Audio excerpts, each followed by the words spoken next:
সম্প্রতি স্বাস্থ্যগত কারণে সংবাদের শিরোনামে এসেছিলেন খ্যাতনামা চলচ্চিত্র নির্মাতা সৃজিত মুখার্জি। এক সপ্তাহ আগে তিনি অসুস্থ হয়ে হাসপাতালে ভর্তি হয়েছিলেন।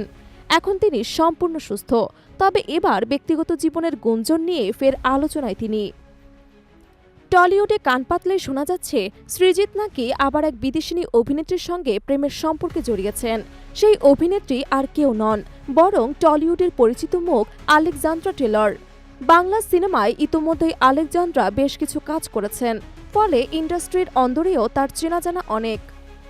সম্প্রতি কিল বিল সোসাইটির প্রিমিয়ার অনুষ্ঠানে সৃজিত এবং আলেকজান্দ্রাকে একসাথে দেখা যায়। সেখানে তারা ঘনিষ্ঠভাবে কথা বলছিলেন। এমন একটি ভিডিও সোশ্যাল মিডিয়ায় ভাইরাল হয়। তারপর থেকে শুরু হয় গুঞ্জন, তবে কি তারা প্রেম করছেন? নেটিজেনদের একাংশের মতে তাদের আচরণে বন্ধুত্বের চেয়েও বেশি কিছু আছে। এ নিয়ে জল্পনা এতটাই তুঙ্গে পৌঁছেছে যে অবশেষে মুখ খুলতে বাধ্য হন সৃজিত নিজেই। ভারতীয় এক সংবাদ মাধ্যমে তিনি জানান, আলেকজান্দ্রা আমার খুব ভালো বন্ধু, অতএব প্রেমিকা নয়। সে খুবই শিক্ষিত এবং বুদ্ধিমতী মেয়ে। আমরা দুজনেই সাপ ভালোবাসি। এই একটি দারুণ মিল রয়েছে আমাদের মধ্যে। ও আগে একটা পেট শপে কাজ করত।